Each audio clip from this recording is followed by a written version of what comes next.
Hello, good afternoon. It's a beautiful Sunday afternoon. We are going to be speaking to Sarah for Purple Pumpkin Cakes for the next couple of seconds. Sarah's going to just suddenly appear as if by magic.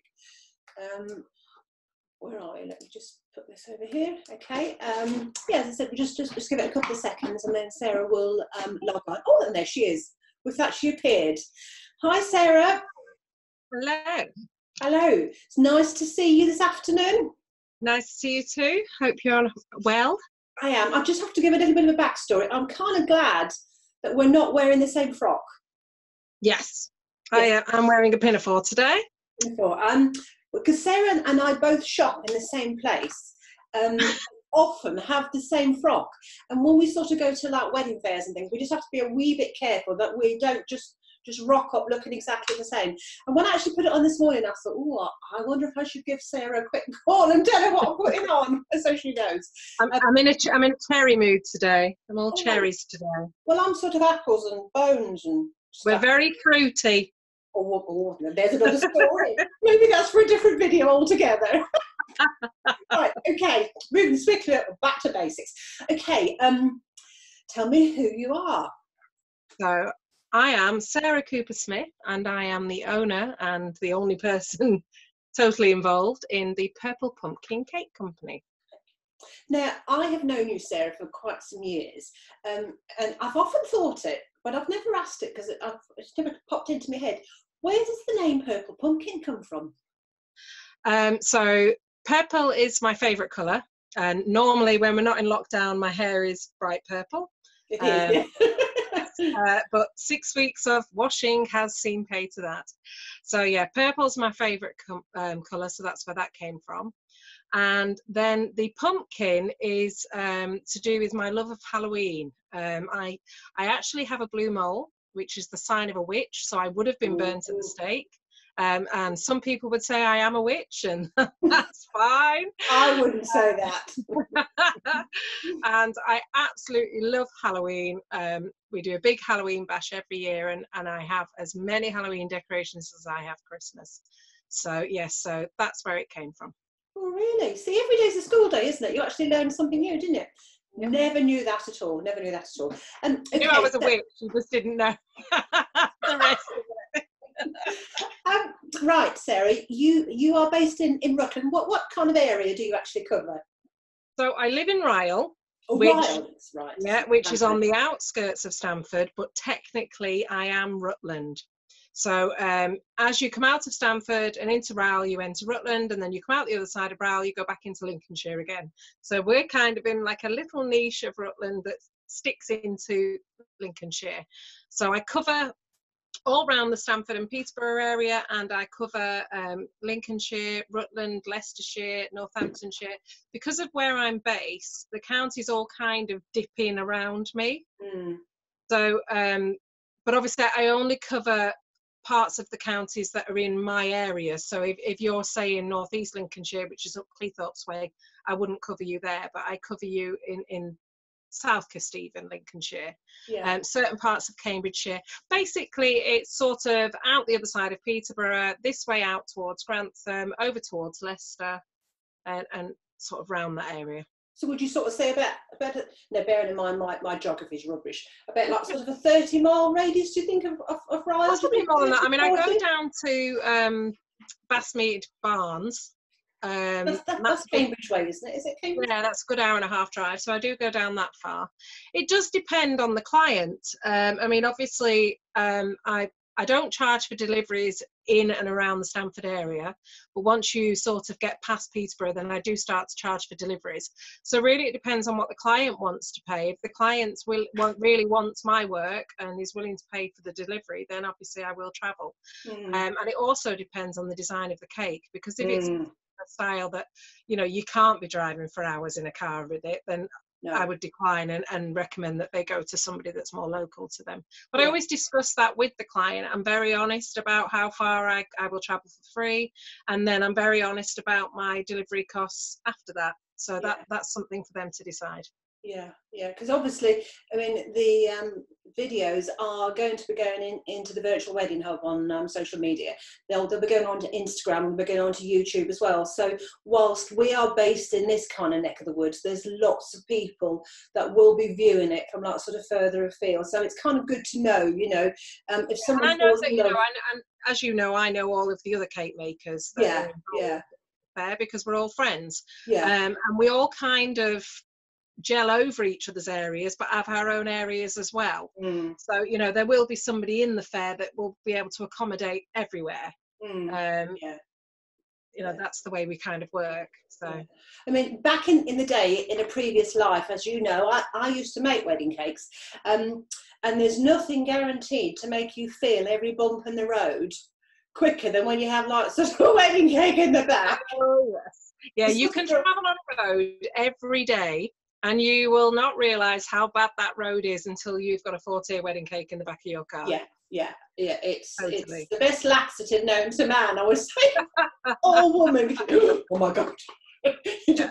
But you know, I have a sign that goes in the back of my car and it states that I am transporting a wedding cake. really? And that I will be travelling at a slow and steady speed. And I don't move for no man.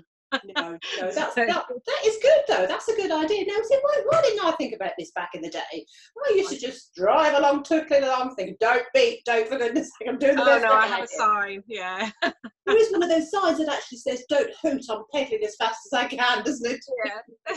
Should have one of those. Right. Do you think you have a particular style? Because I'm just looking at sort of like the cakes behind you, Sarah. I mean, is there a particular So you can see style? some of my display cakes. I'm in my cake room, my cake cave. Yeah, I do think I am a little bit different. I mean, the tagline on my website is traditional with a twist of quirky. And that probably describes me to a T. I do like to encourage my couples to put their own personalities into the cake. I'm not one of those off-the-shelf cake people. Yes, I encourage couples to bring me pictures of cakes that they like, but I'm not one of those people that, you know, you bring a picture and say, I want that cake and I'll make you that cake. I like to encourage couples to put their own personalities in, or their favourite colours, or their favourite flavours. So yeah, as you've said, you know, you can see from the work behind me, it's not your normal white wedding, as it were. I mean, I make white wedding cakes, don't get me wrong, but yeah, there's usually a bit of a twist in there. I like it to be a bit more personal than that. Yeah, because I mean, like, sort of a cake is very personal, and as you say, it's an ideal way to actually show like sort of a couple's personality and what they're all about. And because your cakes are individually created and individually designed, aren't they? You know, you're able to actually do that with couple. What about if a couple comes to you, Sarah, and says, "I have no idea. Help me here. I just don't know." I love nothing more than when a couple comes for a consultation and they come through the door and they've either got a very fixed idea of what they want, or they've got no idea of what they want. And when they leave after the discussion and everything, they're going away with a cake that they love, but either it's nothing like what they came for, or I've pulled those ideas out of their head. This is why I always say to people, consultations are so important. You know, when I say, people ask me for a price, and I say, I can't give you a price until we've had a consultation. I'm not being awkward. I'm not trying to bully you into coming for a consultation. No. The reason I say that is because when I'm talking to you and you're describing your wedding to me, and you're describing your relationship to me, and you're telling me about what you both enjoy doing and your hobbies, because we have a really good chit chat, I kind of get to know you as a couple and your individual personalities. And when you're telling me about the wedding and what you're having there, and you're doing this and you're doing that, and then at the end of that conversation I can say, well, have you thought about this? Have you thought about that? And very often a couple will go, well, no, we didn't think about that. Is that possible? And I'll say, yeah, that is possible, you know. And so I'm able to, I always say, it sounds a bit medieval, but I always say I'm able to pull thoughts out of your brain that you possibly didn't even realise you were having. That'll be the blue mole witch side, will it? That's the one, you see. Yeah. Hello, you as you come through the door and I start pulling things out of your head. I'm like Dumbledore in Harry Potter with my wand. there it is. The thoughts out of your brain. Yes. So yeah, that's, I think, you know, yes, if you've got an idea of what you want, that's great, and we'll work with that. But if you've got no idea, don't worry, that's fine. Just come and eat free cake, and you know, we'll get a design together that you will love. What about flavours? What, you know, it's like sort of a candy shop, isn't it? There's just so many different flavours of cakes that you can literally have anything nowadays, and this is somewhere else that I will encourage couples to put their stamp on the cake. You know, if you love lemon cake, have a lemon cake. If you love chocolate and coffee, have chocolate and coffee. Don't get stuck on the idea of pleasing your guests. Because if you're having a 3 or 4 tier wedding cake, you can have 3 or 4 different flavours, and they're bound to like one of them. You know, but there's 2 people in life. There's people that absolutely love cake, and there's people that would prefer savoury. And the ones that would prefer savoury will have savoury, and the ones that prefer cake will come to your cake, and they will just be in awe at the wonderful flavours that they're being offered. You know, so you can really put your personality into a cake. I mean, I did a cake once where the entire top tier was blue bubblegum. And it was bright blue. Yeah, it was bright blue. It was the groom's favourite. It was gluten-free as well. And it was bright blue. And why not? He loved blue bubblegum. And it, you know, it was a side of him that was just a bit quirky, and you know, and his wife to be was in agreement, and why not? But I mean, likewise, I've done an ice cream themed cake where we had mint choc chip and rum and raisin, you know. And the best thing about these new flavors as well is that I always say, if you're serving, most people will serve their cake in the evening now, so that everybody gets a chance to see the cake and take photos of the couple with the cake. And I always think you should aim to use your cake. If you're going to cut it in the evening, use your cake as your dessert. Don't have dessert on your buffet. Have a 3 or 4 tier wedding cake. Have some fantastic flavours on each tier of the cake, and then have that at the end of your buffet, and your guests will just be in rapture at the different flavours you can come up with. I mean, my favourite, I love white chocolate and passion fruit. Really? And I also, and cherry bakewell. I don't think you can beat a cherry bakewell. Oh, mega. You know, so yeah, I mean, the flavours, they're just, you've got to have fun with it and put your personality on it, put your stamp on it. And, you know, and don't forget as well that cutting your wedding cake is the first thing that you will do as a married couple. It's the first thing that you perform together for the rest of your life, is cutting your wedding cake together. It's an official thing, and you're doing it together. You know, so make that cake a real talking point of your wedding, not only in looks but in taste as well. You want people to be talking about that for years. Yeah, and it's one of those shots, isn't it, that it's almost like the money shot. It's the one that everybody has, isn't it? You know, there's probably hundreds of pictures taken during the course of like sort of wedding, but everybody has a picture somewhere of the pair of you doing the whole, you know, everybody will take a photo of you cutting your cake. Everybody. And you know, I get people that say to me, oh well, I'm not really fussed about cake, do we need a cake?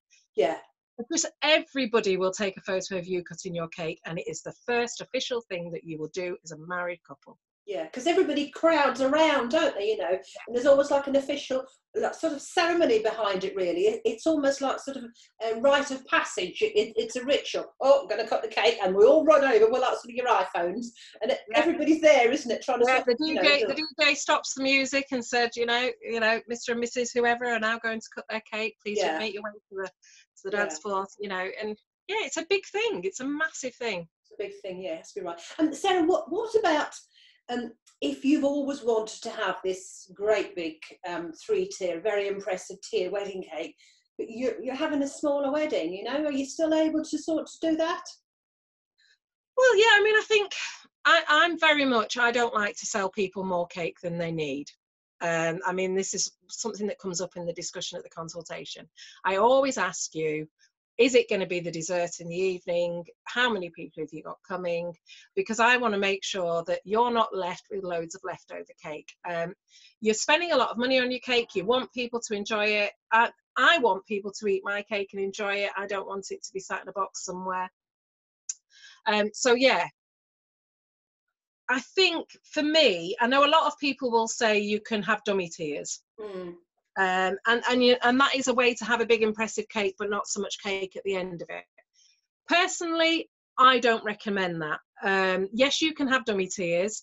You're not going to save any money having dummy tiers, because what you're paying for is the professionalism and decoration and the time that takes. You're not actually paying for ingredients as such. And actually, if you were, polystyrene dummies cost more than flour, eggs and butter.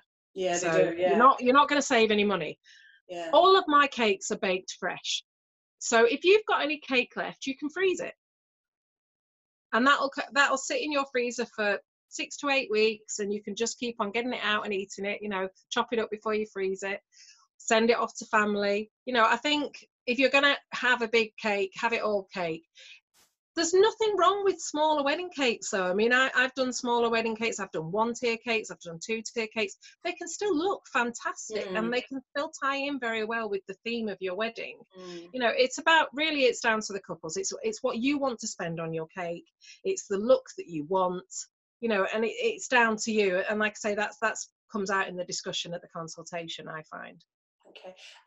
I can see all those gorgeous flowers behind you, Sarah. And all of the decorations and everything that go on the cakes. Just tell me a little bit about them. Well, sugar flowers. I do make all my own sugar flowers. I love making sugar flowers. Like I say, this is my cake cave. This is my happy place. I have actually been making lots of sugar roses while we've been on lockdown, in preparation for all the cakes that have now been postponed, because I'm going to be extremely busy next year to make up for all the weddings that have moved over into my 2021 diary. Sugar flowers, I like to think I specialise in sugar flowers. I really enjoy doing them. I think they can add such a fantastic aspect to your cake. You can go for one huge flower as a statement piece on your cake, or you can go for smaller, decorations. Something here that you can see at the moment, the hoops are really, really in at the moment. So, that's good. Here we've got just some simple white hydrangea on a navy cake. Navy and white, classic, stunning. Up there you can see where we've just used the one statement flower. When it comes to pricing of the sugar flowers, they're priced on the time it takes me to make them. So I have different bands of flowers. I have what I call my pop flowers, which are beautiful and a lovely pop of colour, but they're not in any way meant to be realistic. They're quite quick for me to make. They are at the cheaper end of the scale, but cheaper doesn't mean anything less. It really doesn't. They are beautiful.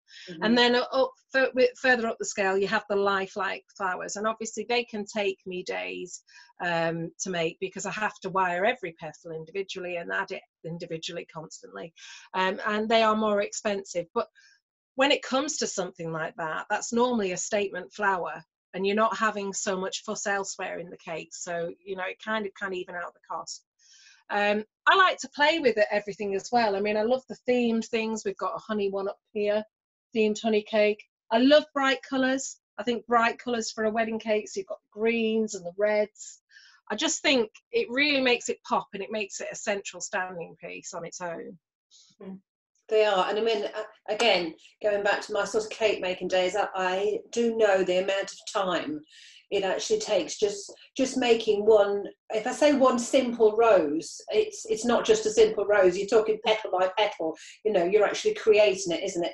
I think sometimes people don't always understand, and maybe don't always appreciate just the sheer amount of time it takes.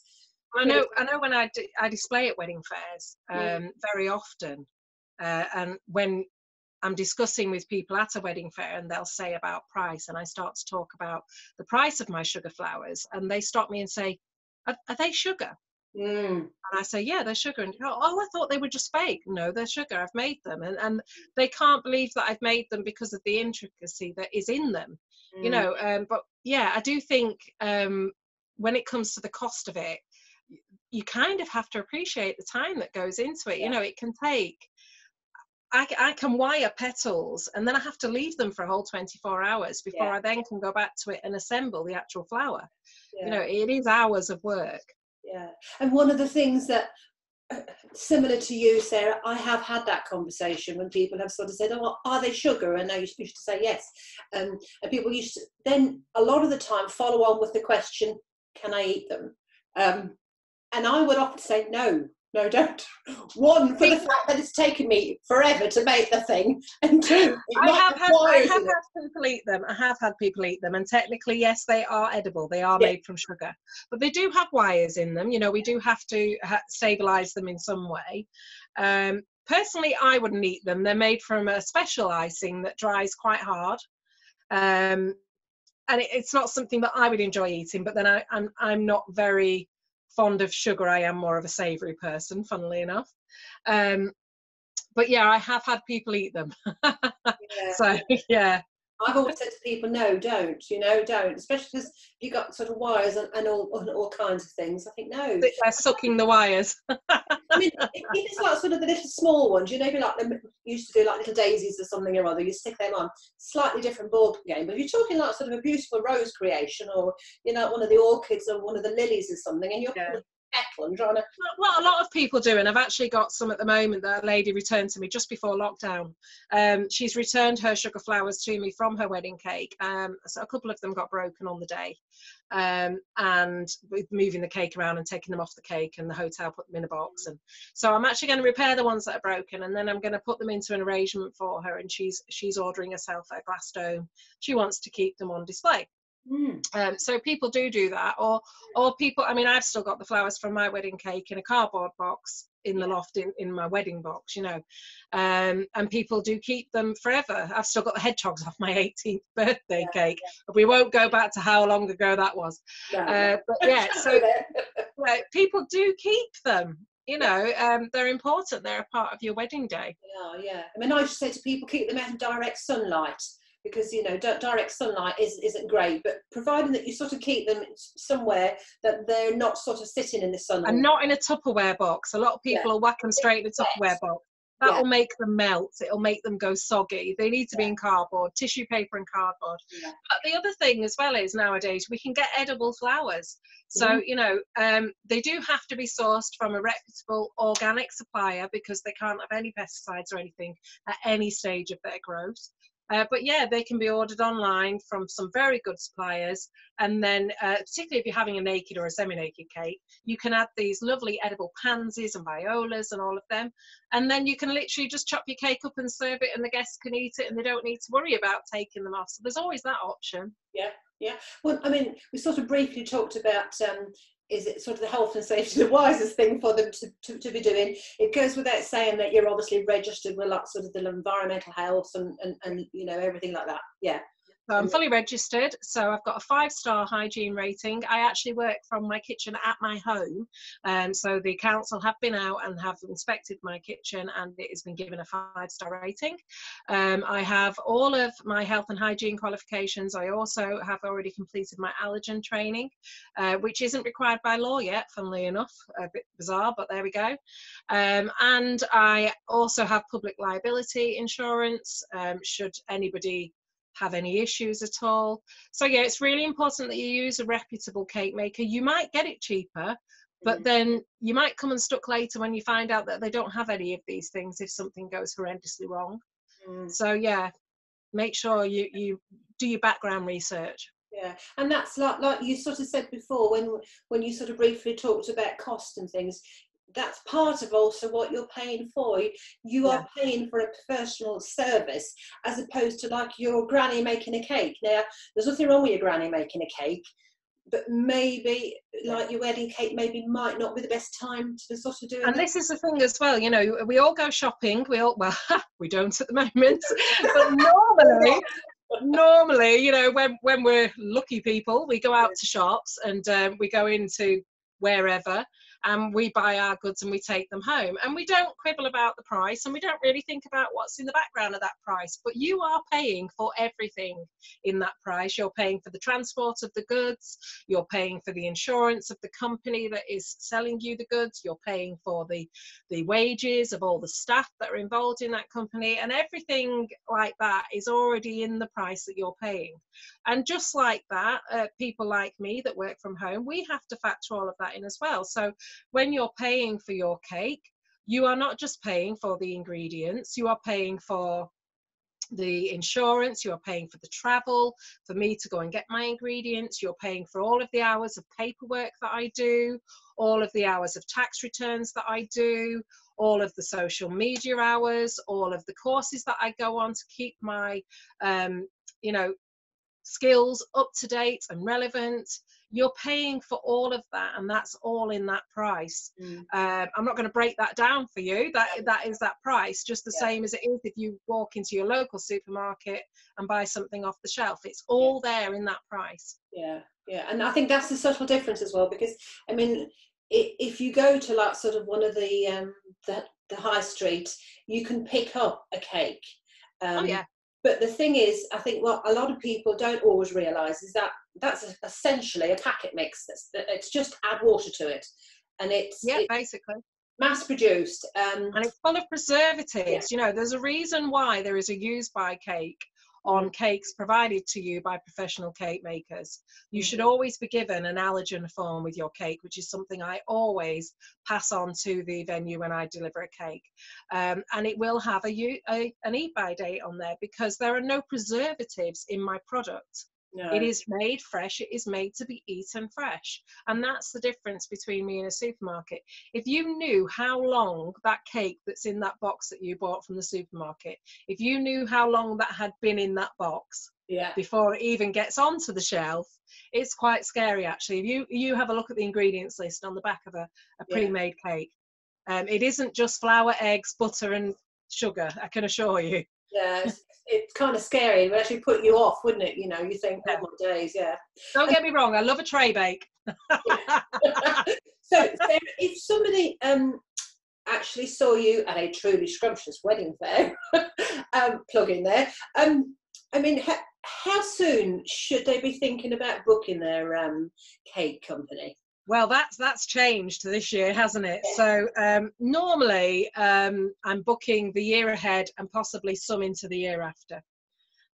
Just before lockdown started, I did take 2 inquiries for 2023. Wow. And I've penciled them in, but there's no meetings taking place, no deposits or anything like that, because it's just too far ahead and you really don't know what's going to happen. So normally, yes, I'd say at least a year before your wedding date. At the moment, for next year, it's really important that brides that are thinking of getting married next year get in touch with the suppliers that they want to use, because we're transferring all of our 2020 bookings into 2021, and that means there are less spaces in 2021. To my mind, I think smaller suppliers, so when you look at maybe getting your wedding dress or your suits or stuff like that from bigger companies, you can kind of still get them within your wedding year. But if you know that you want a particular cake maker or photographer or wedding car, these are the kind of people that they work for themselves. They very often work alone, and once they've got a certain amount of bookings in their diary, they can't take any more. They just simply can't. That's it. So if you know who you want to work with, you need to be booking them as soon as possible. You know, most places like myself, if it's over a year in advance, they take a deposit, and then you kind of pay more nearer the time, you know. So it's not a case of stumping up all the money up front. It's just a case of paying a certain amount of money to ensure that you get the suppliers that you want. To my mind, if you know who you want, then why would you wait, basically? Yeah. So how would the process work if someone was interested in potentially booking a cake with you, Sarah? Again, so at one of the Truly Scrumptious shows. Nowhere else. Nowhere else. So basically what would happen is if I've met you at a fair or you've seen me on this fair, then you would contact me and you would tell me what the prospective date of your wedding was. And the first thing I need to do is to check my diary to see whether I am available to make your cake. It's not only so to save my time, because obviously I can't constantly be dealing with emails, but it's not only to save my time, but it's to save your time as well. I don't want to be wasting your time if I can't make your cake. So first and foremost, I need a date. Once I've checked that I am available for your chosen date, then we would look at getting you booked in for a consultation. Now, up until the lockdown, it was always a face-to-face consultation at my home in Ryle. Over lockdown, I've been doing them by Zoom. And it's something that I'm going to continue after lockdown. I've had the feedback from a couple of brides who live a bit further afield that have actually said that they preferred it. They didn't feel that they had to make a special trip to come to see me. We did the video call over Zoom. I can do it over Messenger and WhatsApp. And we discussed everything properly. And I was still able to sketch out their drawing as I would do if they were sat in front of me at my table. At the consultations in my home, you would try some cake. If we're doing it over video call, then what would happen once we've agreed a design and you're happy with the cost, then I would send you out a box of samples for you to try my cake before you made a commitment. When you come to my home, again, you would sit and you would try the cake while I was drawing out the design for you. Now, I never ask anybody to make that decision right there in front of me. That's a discussion that you need to go away and have in private. Yeah, that's right. It's none of my business. Yeah. So I tell you what I can do for you, I tell you how much that's going to be, and then you go away and you have that discussion in private, whether that's in person or over Zoom. That's how it works. Yeah. And then you come back to me if you want to book. And then if you want to book, there's a booking process that I go through, which depends on how far in advance it is, which involves set payments to get your date into the diary, and then other payments following on from that. Once you're booked in, you are sent a written invoice describing everything we've discussed and what you're going to have. And you're also sent a scanned copy of the drawing of your cake, which you can put in your wedding folder, or you can show your family, or whatever. Nice to keep that as well, isn't it? Maybe use a blue roll in these current times. Yeah, don't do that.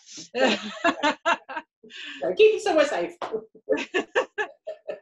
You know, that's nice, and something nice to actually keep, you know, because you obviously have like a little perhaps a memory box as time goes on, and you've got your invites in there and all your bits and pieces. So long since after the cake's long gone, then you've actually still got that in there, isn't it? So it's a nice memory as well, because I always try and make wedding consultations fun.